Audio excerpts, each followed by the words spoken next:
안녕하세요. 반갑습니다. 실전에 강한 수리 자료 해석 전문가 에듀윌의 박지웅입니다. 자, 이제 이번 시간 올해 상반기죠. 2022년 상반기 코레일 채용 대비해서 샘플 문항이 나왔어요. 이제 아마도 서류 통과는 다들 하셨을 거고요. 서류 통과하신 분들이 이제 이 영상이 필요하실 겁니다. 우선 이제 이걸 왜 보시는지가 중요해요. 이게 왜 중요하냐면 작년에요. 2021년이죠. 상반기도 그렇고 하반기도 그렇고 샘플 문항을 발표를 했어요. 그러고 나서 실제로 시험이 치러졌는데 이 실제로 시험에 나온 문제와 그다음 샘플 문항으로 나온 문제가 상당히 유사했죠. 이게 개념이 유사하거나 혹은 그 문제의 포맷이 유사하거나 그래서 분명히 샘플 문항으로 발표된 문제 6문제가 여러분들 시험 보시는데 도움이 될 겁니다. 생각을 해보세요. 25문제 전공 문제 빼고요. 1번부터 25번 전공 빼고 26번부터 50번까지의 문제 26문제 중에 25문제 중에서 6문제를 알려준 거예요. 상당히 많이 알려준 거죠. 일단 여러분들이 이번 상반기에 분명히 좋은 결과를 내시는 게 확실히 이득입니다. 일단 두 가지 이유가 있어요.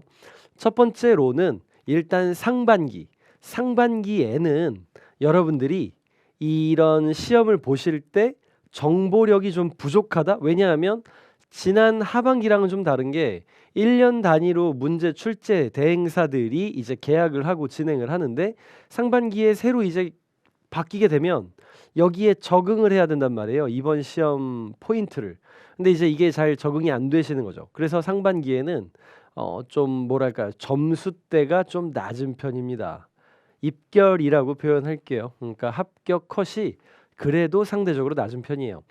정확히 작년 기준으로 볼 때 일반 사무직이 상반기에 70점 중반대가 나왔던 것이 하반기에 가면서 89점까지도 올라갔습니다. 상당하죠.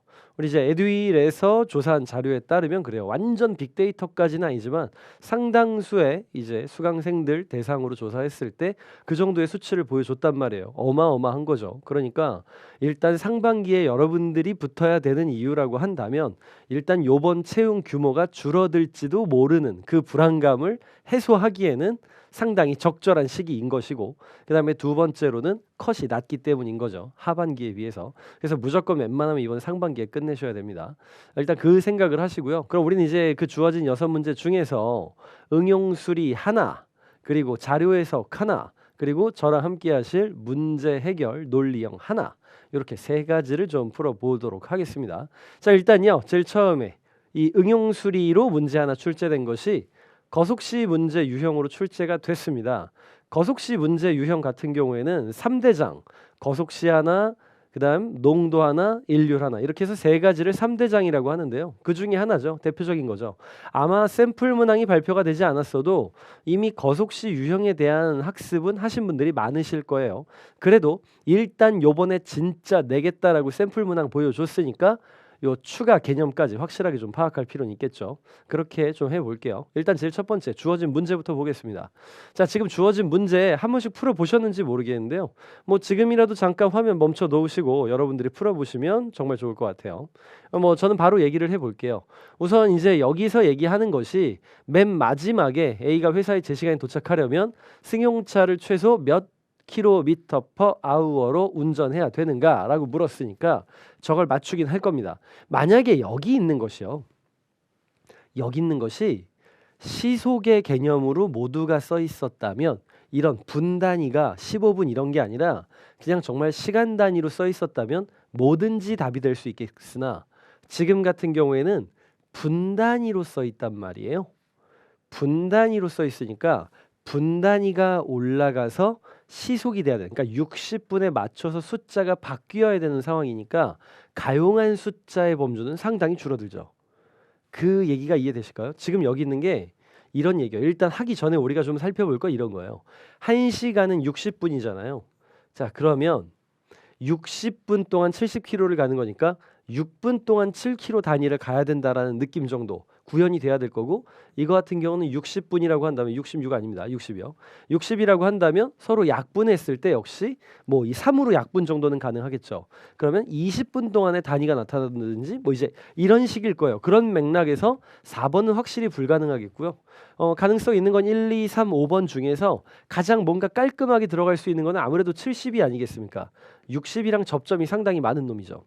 이제 이런 정도의 기대치는 가지고 있을 수 있겠죠. 근데 이건 어디까지나 찍는 개념이 강하니까 이제 개념으로 들어가서 하나씩 좀 볼게요. 조건대로만 그냥 천천히 진행을 해주시면 되는데 제일 첫 번째로 얘가 너무 좋아요. 시속 60입니다. 너무 좋아요. 왜? 60분 동안 60km를 가니까 우리가 계산하기 너무 좋은 거죠. 여기서 15분 동안 갔다 그러면 15km 갔다가 아주 완벽하게 나타나는 겁니다. 그래서 제일 첫 번째 거리의 절반은 15km다. 일단 나왔어요. 절반까지 갔는데 그게 15km인 거죠. 자, 그 다음에 두 번째 버스에서 내리자마자 서류를 가져오기 위해 택시를 타고 75의 속도로 이동하였다라고 했습니다. 자, 지금 15km를 가야 돼요. 75, 1시간당 75인데 1시간당 75 입장에서는 5분의 1만 가면 되잖아요. 그럼 나누기 5 하면 15가 되니까. 그러니까 5분의 1 시간을 가야 되고 12분 동안 돌아가면 되죠.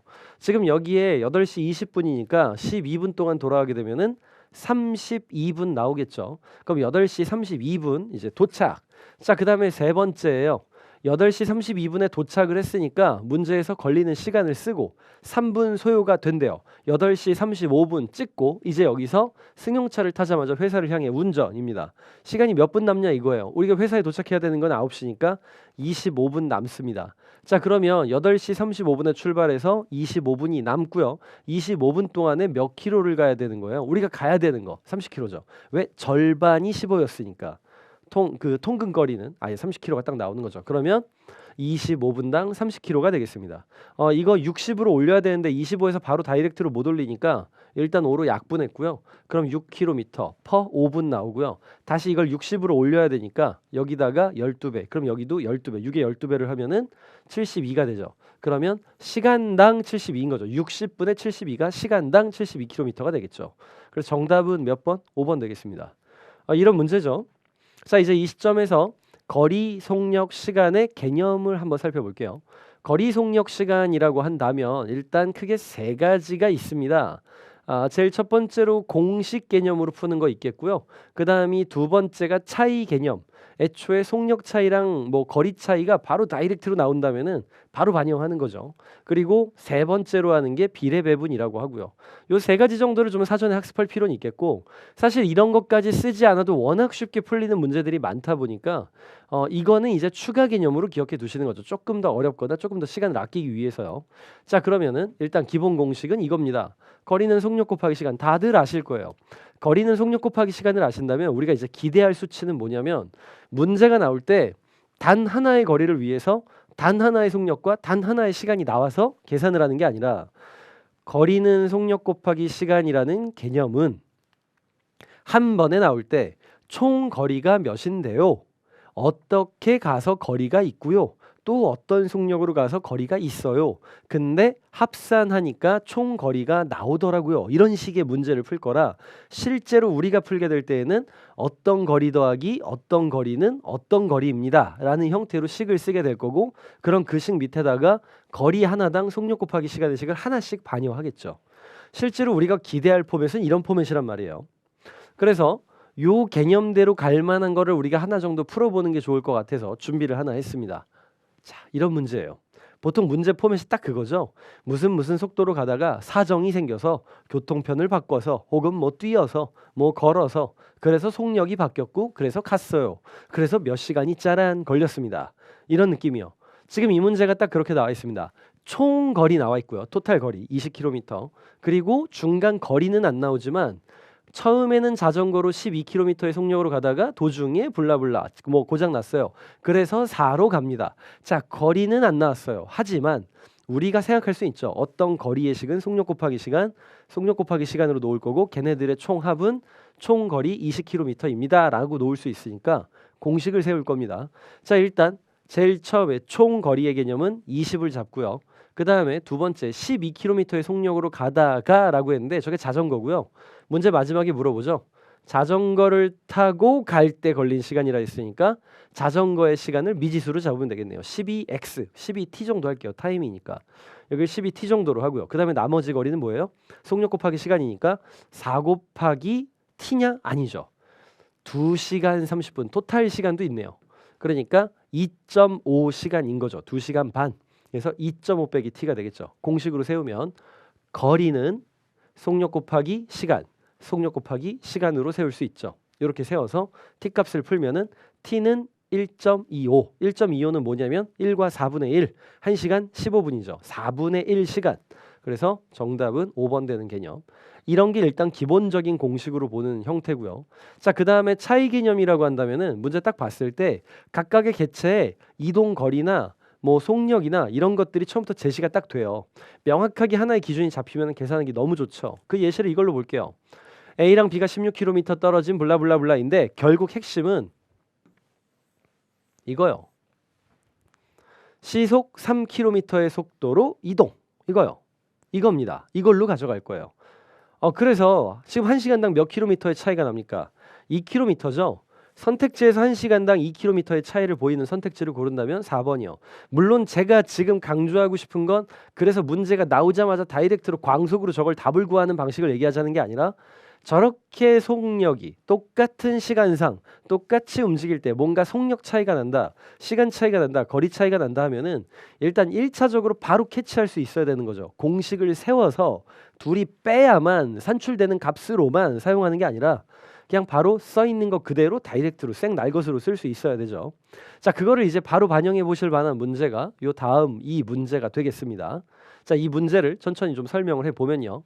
경석이가 산책로를 A에서 B 지점으로 시속 20의 속력으로 출발하고 나서 그 다음에 15분 뒤에 승호가 시속 45로 경석이가 간 길을 따라잡겠습니다 라고 했어요. 그래서 몇 분 만에 따라잡습니까요? 자, 지금 상황을 보시면 알겠지만 속력이 분명히 다르죠. 속력은 분명히 다릅니다. 한 명은 20, 한 명은 45예요. 시간당. 그러니까 지금 25의 차이가 나는데 여기서 빠른 승호가 나중에 가서 따라잡겠답니다. 자, 그럼 이제 정리를 해보면요. 식으로 세울 게 아니라 상황을 그냥 정리하면서 풀어보죠. 자, 우선 시속은 20, 시속은 45가 있고요. 그러면은 시간당 25km의 차이가 납니다. 시속 차이는요. 처음부터 이걸 보시고 바로 다이렉트로 그래서 얘네들은 1시간에 25씩 좁혀져 라는 생각이 바로 다이렉트로 났으면 좋겠고요. 그러고 난 다음에 그래서 좁혀지는데 얼마나 벌어져 있냐가 궁금해야 되지 않겠습니까? 벌어져 있지 않으면 이럴 일이 없잖아요. 그래서 몇 킬로미터 벌어져 있는지 찾아야 되고 최초에 설명을 했죠. 20으로 출발해서 15분 동안 갔다. 1시간에 20을 가는데 4분의 1시간을 갔으니까 20의 4분의 1만큼 5km를 갔겠죠. 됐습니다. 1시간에 25km씩 좁혀질 거니까 5km를 따라잡으려면 5분의 1시간을 가야만 하죠. 그죠? 그래서 5분의 1시간. 그럼 전체 1시간 대비 5분의 1시간이면은 12분 나오겠죠. 정답은 12분이요. 그렇게 되겠습니다. 정답 2번인 거죠. 그러니까 실제로 이걸 푸실 때 보고 얘네 25씩 따라잡네. 그 다음에 출발한 지 15분 뒤니까 20km에 4분의 1 5km 그러면 1시간에 25니까 5분의 1 12분. 정답은 2번. 이렇게 가겠죠. 적당히 한 요 정도 쓰고 요 정도 줄 거서 풀지 않을까 싶어요. 그래서 이렇게 익숙해지시라는 거죠. 이게 차이 개념이고요. 자, 그 다음에 세 번째는 비례 배분입니다. 거리가 같다고 나오면 우리 조금 전에 풀어봤었던 샘플 문항이 거리가 정해져 있었죠. 근데 속도가 다른 거였죠. 그러니까 이것에 적합하겠죠. 그런 생각은 할 수 있겠습니다. 자, 일단 동일 거리 하에서요. 속력과 시간은 반비례한다를 설명하는 게 비례 배분이에요. 일단 원리는 이렇습니다. 어떤 거리들이 있을 때 똑같은 거리가 있을 때 속력과 시간을 부여해 줍니다. 물론 속력이 다르면 시간도 다를 거예요. 이때 얘네들이 다르지만 이 곱하기를 가지고 비례식을 쓸 수 있죠. V1 대 V2는 T2 대 T1이라는 비례식으로 만들 수 있죠. 핵심은 여기는 1, 2지만 여기는 2, 1이라는 데 있습니다. 거리가 같다면 이렇단 얘기예요. 생각보다 거리가 같은 문제들은 상당히 많이 나오죠. 자, 그러면 이걸 어떻게 볼 거냐? 조금 더 시각적으로 표현한다면 실제로 동일 거리가 나올 때는 속력의 비율을 위에다 쓴다면 밑에다가 시간의 비율 정도를 다시 재배치할 수는 있겠습니다. 그러고 난 다음에 이걸 내가 제대로 풀었나? 좀 의구심이 든다면 속력 곱하기 시간은 어쨌든 거리니까 이것의 속력 곱하기 시간 A 곱하기 B나 B 곱하기 A나 같은 결과가 나야 돼요. 지금 문자로도 썼지만 같을 수밖에 없죠. A, B나 B, A는. 그래서 이걸로 이제 마지막에 마무리를 해서 정답까지 도달합니다. 뭐 이런 느낌이에요. 물론 이제 이 과정이 필요 없겠죠. 제대로만 비율을 쓰셨다면. 예시를 들어볼게요. 수민이는 집과 학교 사이를 걸어서 통학하는데 집에서 학교까지는 속도가 6, 학교에서 집까지는 속도가 4입니다. 속력이 4예요. 그러니까 6이랑 4입니다. 6이랑 4요. 자, 그러면 속력의 비율이 6이랑 4니까 시간의 비율은 4랑 6이 나오겠죠. 6대 4는 4대 6이 될 테니까 문제가 한 번 왕복하는데 총 1시간이 걸렸답니다. 자, 이걸 세팅을 해볼게요. 자, 동일 거리예요. 집에서 학교, 학교에서 집. 이때 속력은 6대 4입니다. 시간은 몇 대 몇이다? 4대 6이다. 반비례니까. 근데 총 걸린 시간은 몇 분이다? 60분. 1시간 60분이죠. 지금 얘네 둘이 합치면 10이에요. 10에다가는 60을 만들기 어려우니 6배씩 하면은 시간이 되겠죠. 그러면은 어떻게 됩니까? 24분 걸리죠. 집에서 학교까지는 24분 되겠습니다. 정답은 몇 번? 4번이죠. 이런 느낌이요. 이런 게 비례 배분이죠. 동일 거리에 대해서. 물론 지금처럼 상당히 깔끔하게 딱 대놓고 아이고 가져가세요 이런 느낌 정도는 안 나올 거고 뭔가 우회적인 표현이 있겠죠.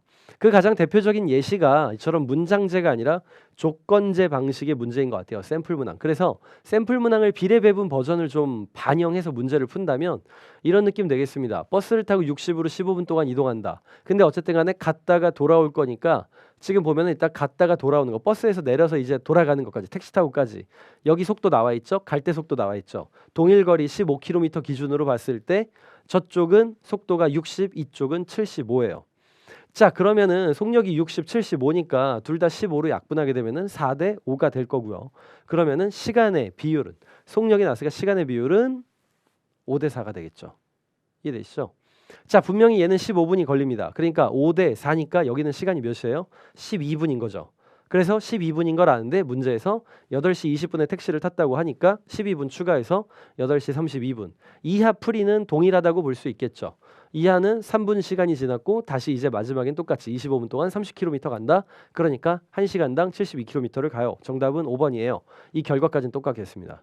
그래서 비례 배분이 막 대단한 건 아니겠지만 실제로 이 정도까지는 알고 계시는 게 여러분들이 머릿속으로 계산할 수 있는 단계가 몇 개 오니까 실제 상황 한번 생각해 보세요. 1번부터 25번까지 전공 문제 풀고 여러분들이 소요한 시간은 몇 분일까? 그럼 어쨌든 간에 아무리 적게 써도 25분은 쓰지 않았겠습니까? 25문제인데. 그러고 나서 26번에 와 있고 26번에 와서 1번부터 그러니까 26번부터 시작해서 9문제를 언어 문제에 푸는데 언어 문제에 알려진 대로 지문 텍스트 엄청 길고 시간 거기서 쓴다고 아무리 적게 쓴다고 해도 10분 썼을 거고 여러분들이 실제로 이 문제를 풀 때쯤 되면 역시 시간당 1분 정도 남아있는 상태란 말이죠. 근데 여러분들이 풀 문제가 모두 응용 수리도 아니고 자료 해석까지 있는데 한 문제당 1분 이내에 풀려면 이런 것들이 필요하지 않겠습니까? 이런 느낌이죠. 네, 뭐 그렇습니다. 그렇게 해봤고요. 자, 그 다음에 이제 자료 해석 문제도 볼게요. 이번 자료 해석 문제에는 기본적으로 그냥 일반적인 패턴이 다 들어간 거를 냈다기보다 좀 특수 개념을 하나 넣었어요. 뭐냐면 사실 확인 개념, 그러니까 써 있는 거 그대로 잘 들어갔는지의 개념은 당연히 들어가 있는데 증가율에 대한 이해를 해야지 절대 틀리지 않는 질문을 상당히 많이 넣었고요. 그리고 문제풀이 원칙만 잘 지키시면 될 것으로 구성을 해놨습니다. 이 원칙이 뭐냐? 대단하지 않아요. 내가 문제를 풀려고 할 때 계산이어도 건너뛰지 않는다. 그리고 정답이 나오면 다시 보지 않는다. 더 이상 보지 않는다. 이 원칙만 잘 지켜주시면 되는 게 문제풀이 원칙이요. 여러분들은 분명히 문제를 푸실 때 전체 문제 한 문제당 1분꼴로 풀어주셔야만 시간 내 다 푸실 수 있습니다. 시간 조금 오버된다고요. 아주 진짜 조금 오버된다고요. 그래서 정답이 1번에 나오면 1번인 걸로 믿고 넘어가셔야 되고 2번이면 2번인 걸로 믿고 넘어가셔야지 1번, 2번이니까 의심해서 더 읽어보시는 건 의미 없어요.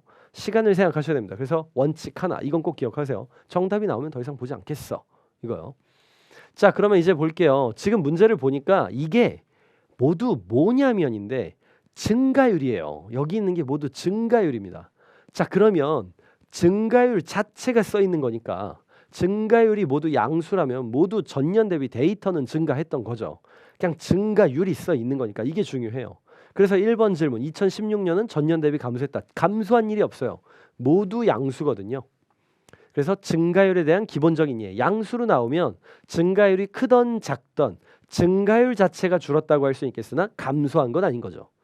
그래서 국가 예산은 전년 대비 감소했다라는 말, 이 얘기를 하고선 숫자 떨어져서 감소했다라고 던진 거죠. 함정이죠. 틀렸습니다. 자, 그 다음에 두 번째, 2013년은 14년보다 많다라고 했습니다. 13년이 14년보다 많대요. 아니요, 매년 증가하니까 전년도가 더 많을 리가 없어요. 역시 2번도 틀렸죠. 자, 그 다음에 3번, 2017년 국가예산은 2018년 국가예산의 92.9%다라고 했습니다. 자, 얘가 왜 92.9라고 했는가?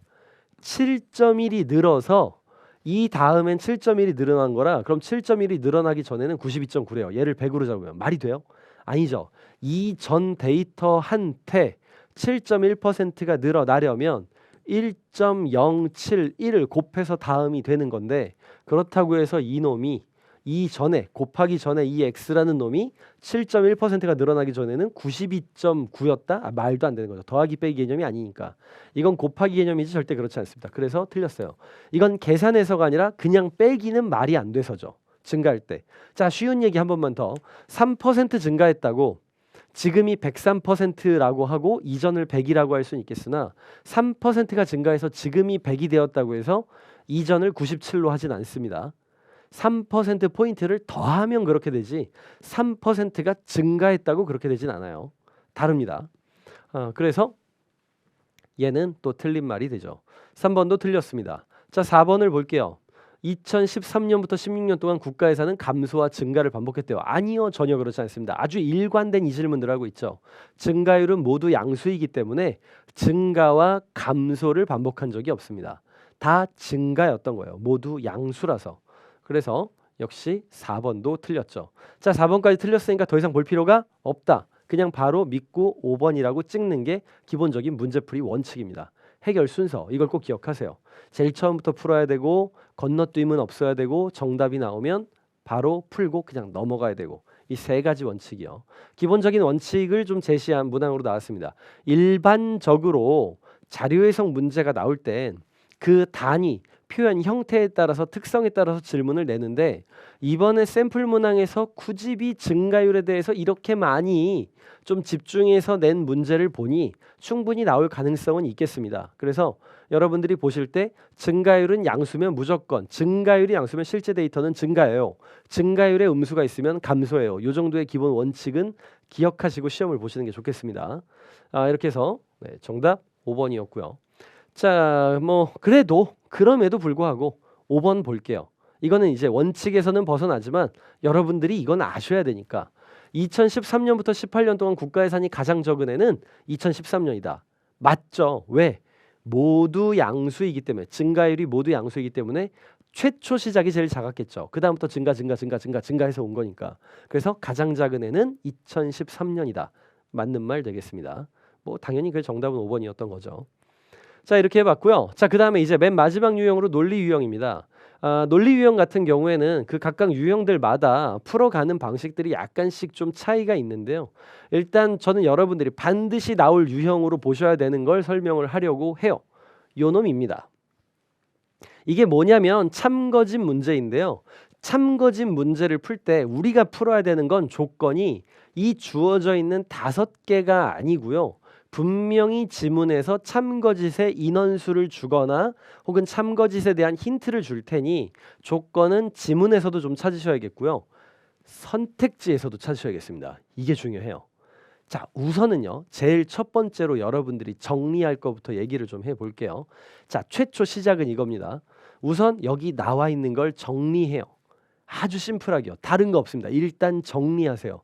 문제에서 나와 있는 지문의 성격이나 선택지의 성격을 반영하기 전에 일단 1차적으로 좀 정리해 놓죠. 자, A 참석. 두 번째, A와 C는 둘 다 회의에 참석하겠습니다. 말한 대로 정리하세요. 누가 거짓일 거야, 누가 참일 거야를 못 믿으니까 일단은 말한 걸 다 정리하세요. 그 다음에 볼 겁니다. 이게 중요해요. 왜 이걸 하느냐인데, 이렇게 정리해 놔야지 우리가 여기서 가장 크게 영향을 주는 걸 솎아낼 수 있으니까. 지금 일단 정리를 해보니까 A 참석, 여기도 A가 참석, 여기는 A가 불참, 여기는 A가 참석, 여기는 A가 참석으로 A가 제일 많이 영향을 주고 있죠. 가장 많이 A가 언급되고 있죠. 그래서 1차적으로 A에 대해서 찾을 건데, 지금 A를 참석이라고 한 게 4개예요. 불참이 하나고. 분명히 문제에서는 이런 말을 했단 말이죠. 3명은 진실을, 2명은 거짓을. 근데 여기서 A가 불참을 하게 되면은 몇 명이 거짓말을 하게 되는 겁니까? 4명이죠. 그죠? A 참석이라고 4명이 얘기했어요. 그러니까 A는 참석이 참인 게 맞고 불참이라는 게 거짓인 게 맞다라고 이해를 하는 게 맞겠죠. 그래서 A가 불참이면 거짓이 4명이 되기 때문에 A는 참석으로 하는 게 맞겠습니다. 그러게 되면은 C는 자연적으로 거짓이 되겠죠. 이렇게요. 왜냐하면 A는 참석하지 않았다고 했으니까. 그래서 제일 처음에 이걸 찾은 거예요. 자, 이걸 찾았고요. 그 다음에 볼게요. 그 다음에 조건으로 많이 있는 게 뭡니까? C잖아요. C. 그래서 C를 가지고 볼 건데 C가 참석, 불참으로 돼 있네요. 지금 B랑 D가 참석이고 E가 불참입니다. 자, 어쨌든 C가 참석인가 불참인가 역시 따져볼 건데 C가 만약에 불참이 되면 거짓이 B랑 D가 추가되네요. 거짓이 3명이 되네요. 조금 전에 C가 거짓이었거든요. 말이 돼요? 거짓은 2명이랬는데 아니죠. 그러니까 C는 참석이 맞고 여기 불참이 틀린 거죠. E가 거짓이 되겠습니다. 중요한 건 이거죠. 자, 그러면 C가 불참이라는 것은 거짓이니까 C는 뭐가 되고 참석이 되고 E는 거짓이 되고 이렇게 정리가 되죠.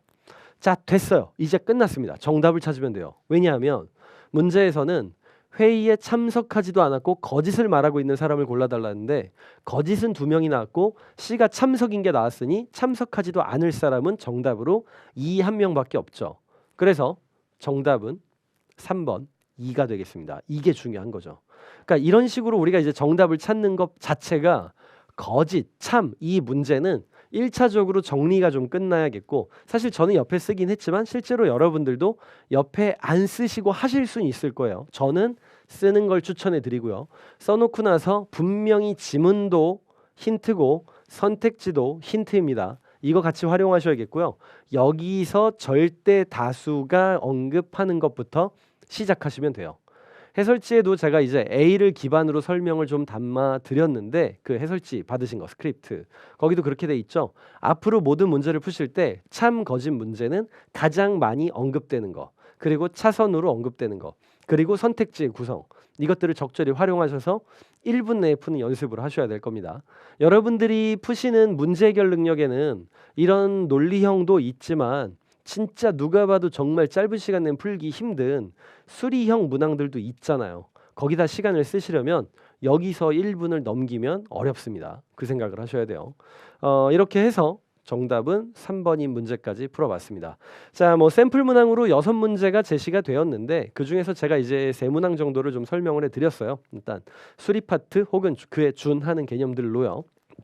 실제로 여러분들이 이제 코레일 시험을 보시게 되면 25문제를 보시게 될 거고 여기서 조금 더 파생된 문제들도 당연히 많이 보실 거예요. 그러니까 샘플 문항을 기반으로 해서 학습을 하시고 기존에 기출됐었던 문제들도 좀 같이 학습은 하셔야 되는데 전체적인 경향이 중요합니다. 코레일에서 나올 때는 코레일에서 관심 있는 사업, 관심이 있었던 사업들 그런 키워드를 기반으로 해서 자료를 잡고 문제를 내니까 사전에 그런 지식들이 있어야지 문제를 조금 더 빨리 자연스럽게 풀 수 있습니다. 그래서 그런 학습까지 하셔야 되는 거예요.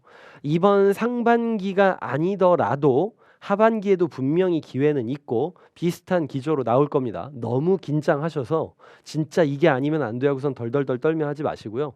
그냥 진짜 요번이 아니어도 다음 기회도 있으니 확실히 좀 마음 편히 잡으시고 그리고 이번 시험에서 떨어진다 하더라도 1000명을 추가로 채용형 인턴의 기회를 주는 거 아시죠? 이게 가산점을 주고 그게 다음 하반기에 가산점으로 반영될 수 있습니다. 그러니까 무엇이든 좋아요. 어떤 상태이든 좋으니 좋은 결과 있을 테니 긴장하지 마시고 현재 배운 것까지 잘 정리해서 가는 게 중요하겠죠. 그럼 그런 생각 잘 하시고요. 여러분들 모두 긴장하지 마시고 좋은 결과 있으셨으면 좋겠습니다. 저는 시험이 끝나고 난 뒤 문제 복원으로 여러분들 찾아오도록 하겠습니다. 수고하셨습니다. 안녕.